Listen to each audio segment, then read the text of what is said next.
ask you something. When you think about everything a person needs to navigate in their life around human reproduction, puberty, relationships, decisions about sex, decisions about having kids or not, dealing with heartbreak, understanding their own body as it changes decade by decade, how much of that is actually about the act itself? Maybe 5% on a generous estimate, probably less. Now think about how much of sex ed is about the act, almost all of it. We took a 5% or less problem and built a 100% curriculum around it. And then we gave kids the message that they are now educated about human reproduction. Good luck out there. And also stop thinking about sex so much.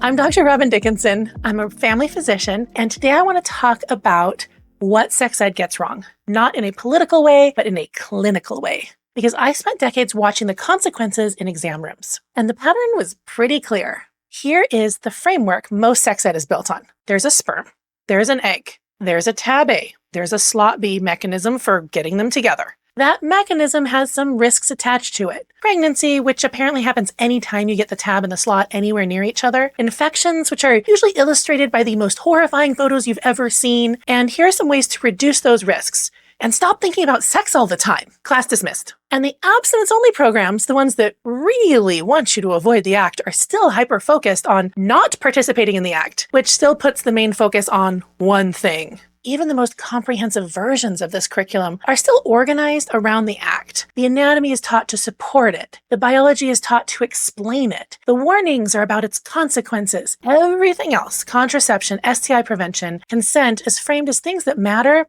because of it. What this does quietly and consistently is turn human beings into carrying cases for genitals. The rest of you, your brain, your emotional life, your capacity for connection, your relationships with your family and your kids and the people you'll love for decades, those are just a footnote. We are whole people, and a curriculum built around one act cannot tell the whole story of human reproduction. Think about what a teenager actually faces in the year after sex ed. Not just pregnancy risk, pressure from someone they like, a relationship that feels electric but is making them miserable. A situation that moved faster than they expected and they don't have words for what happened. An internet that is actively trying to rewire their brain for profit. Maybe a funny itch or a mild discharge that's nothing like the photos they saw in class. Or maybe no symptoms at all, but they're spreading an infection they didn't know they caught.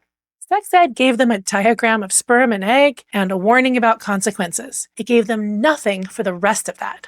The single most useful thing I could teach any teenager, and honestly any adult, is how their brain actually works. You have two systems running at the same time. There's your smart brain, your frontal lobe, the part that plans ahead, weighs consequences, makes decisions. And there's your survival brain, ancient, fast-paced system that kept humans alive for thousands of years by responding to threat and reward before there was time to think. Your survival brain is not stupid. When a car comes out of nowhere, you want the survival brain in charge. But it has a flaw. It cannot tell the difference between a real threat and a social threat. It cannot tell the difference between real hunger and a craving engineered by a food company. And it cannot tell the difference between genuine attraction and a pleasure response that has been deliberately triggered. This shows up online and it shows up in day-to-day life. In normal life, when you're around someone that you're intensely attracted to, your survival brain takes your smart brain partially offline. Not completely, but enough. The planning, the consequences, asking yourself whether this is a good idea or not, those systems get a bit fuzzy. The feeling of wanting gets louder. That's served reproduction for many thousands of years, and it is also exactly what bad actors and a multi-billion-dollar pornography industry know how to exploit. A teenager who knows this is armed.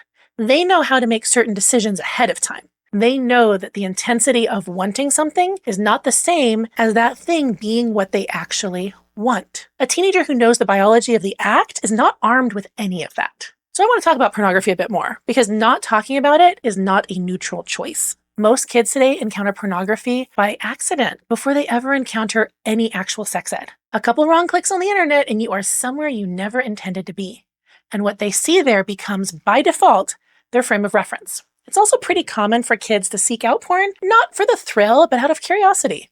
They have questions and they are looking for answers, and they don't know where else to find that information. But here's the problem. Pornography is made by companies that hire actors, use specialized lighting, and edit everything to look a certain way. It is a performance built to hijack your survival brain. Watching it and expecting real life intimacy to work like that is like watching a superhero movie and assuming that you can fly. The movie is designed to make flying look real. The pornography is designed to make that look real. That doesn't make either of them real. But kids have enough experience with real life that they can know that we don't actually fly. They don't have enough experience with sex to know that's just as fake. So this leads to a lot of confusion and disappointment when real life does not work out that way. Real life is clumsy and funny and human in a way that something designed for viewing never could be. And it goes beyond that because even just the fact that it's designed like that tricks the survival brain. So it's way worse than just flying. Your smart brain is the one that says flying won't work. Your survival brain is the one that says, that looks real to me. I want that, which is not healthy. And there is a deeper problem than just inaccurate expectations. Pornography is engineered to trigger your brain's dopamine system, the same one that makes food taste good and drives you to seek shelter. It does this by flooding the system with more dopamine than any natural experience ever can provide. And your brain, trying to protect itself, responds by turning down its own pleasure receptors, which creates two things. First, regular life starts to feel flat. Hanging out with friends, hobbies you used to love, none of it registers the way it did before. Second, you need more and more and more and more extreme content just to feel anything. This is a real documented clinical process. And kids who understand that pornography is a product designed to capture their survival brain and make money off of it are in a fundamentally different position than kids who just stumble into it with no frame of reference. Sex ed ignores that. This is not keeping kids safe. It is not keeping up with the world they live in. The focus on one specific act also creates a dangerous gap around consent. If all sex ed teaches is the biology of tab and slot intercourse, then kids leave with the impression that everything else is somehow in a different category, not the real thing, not something the rules apply to. I saw this in my practice so many times. There was a church youth group in my city, I won't name the church, where multiple girls had been persuaded that because it wasn't tab and slot intercourse, the same rules didn't apply. Their mouths didn't count. They thought they'd found a loophole. One of them came in to see me because of a sore throat that was more severe than any she'd had before. She had gonorrhea in her throat. She was completely horrified and disgusted. And to be honest, so was I, because this never should have happened. I also felt so bad for her and indignant that no one had explained to her that this counts too, that this is a risk too. She had just never been given the information that would have let her protect herself from someone who was manipulating and lying to her for his own benefit. Her parents had also never gotten her the HPV vaccine because they were adamant that it was only for girls who slept around. So I know that she could have also caught a cancer-causing virus in her throat that could lead to cancer decades later. The clinical truth is consent applies to everything. Infection risk applies to everything. The same rules apply to every form of sexual contact. There's another problem with building everything around one act. It makes some kids invisible. By treating tab and slot intercourse as the default, sex ed implicitly says, this is how human beings are made and families are formed. And if your family was formed differently, that's an aberration from the norm. The workaround, the fix for something broken, but it's not. It's common and normal. Some kids were adopted. Some were conceived through IVF or IUI or embryo adoption. Some have two moms or two dads. Some come from circumstances that are complicated and that nobody ever put on a diagram in a health class. When we teach reproduction as if there is just one standard pathway and everything else is an exception, those kids sit in class and feel like exceptions. I'll do an entire video about this soon because it's such an important topic. This is not what clinical truth looks like. Clinical truth says there is one biological starting point, a single cell with a full set of instructions. But the ways humans get to that point and the families they form around it, they come in every shape. The same is true for kids who are gay, lesbian, bisexual, asexual, or transgender. Simply pretending they don't exist in the curriculum doesn't make them go away. It just means they sit through an education that was designed for someone else and walk out of it with less information than everyone else. From a clinical perspective, this is not a values question.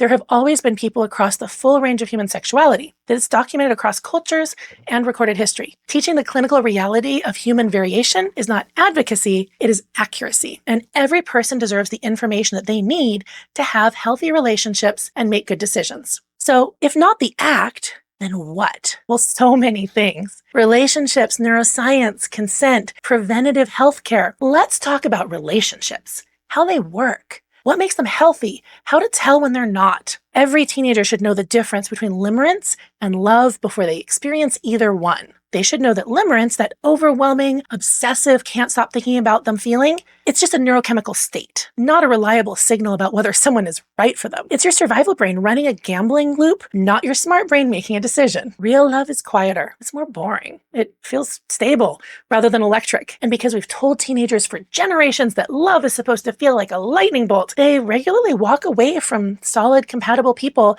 because something stable doesn't feel intense enough. And then they stay in volatile, painful relationships because intensity gets mistaken for depth. Kids should know this before it happens to them. They should know it the way they know that sugar tastes so good and leads to craving more sugar, because it's triggering themselves to want more sugar. It's a survival system that was designed for a world where sugar was scarce. Knowing the science does not ruin the experience, but it gives you the tools to be in charge of yourself. They should know about consent in its full scope, not just one definition applied to one act, but the ongoing, checkable, revocable reality of consent that applies to every form of physical and emotional intimacy. They should know how to say what they want and what they don't want. They should know how to hear no without making it a negotiation. They should know the difference between a yellow flag and a red flag in a relationship and what to do when they see one. They should know about families, all the shapes they come in, all the ways people come to exist in them, all the ways love form around all kinds of starting points. They should know that their brain has different parts that are there for different reasons and what that means for the decisions that they make right now. The reason to not make decisions, but as a reason to think them through ahead of time, before the survival brain gets really loud. They should know their bodies as systems. They should know what happens at puberty, what happens in their 20s and their 30s, what happens at menopause, what the lifespan of a human body actually looks like. I want to tell you what I saw when people had this information. I had patients who, because someone had finally explained the brain chemistry of early attraction, were able to make better decisions about who they stayed with. Not because they stopped feeling things, but because they had a framework that let them ask, is this limerence or is this something real? Is my survival brain in charge right now, or am I actually thinking clearly? Where's that list Dr. Robin and I made of what's actually important to me in relationships? It's got to be around here somewhere. I had parents who came to me after their kids had gotten hurt in situations that they didn't have words for, and what they kept saying was, if someone had just told them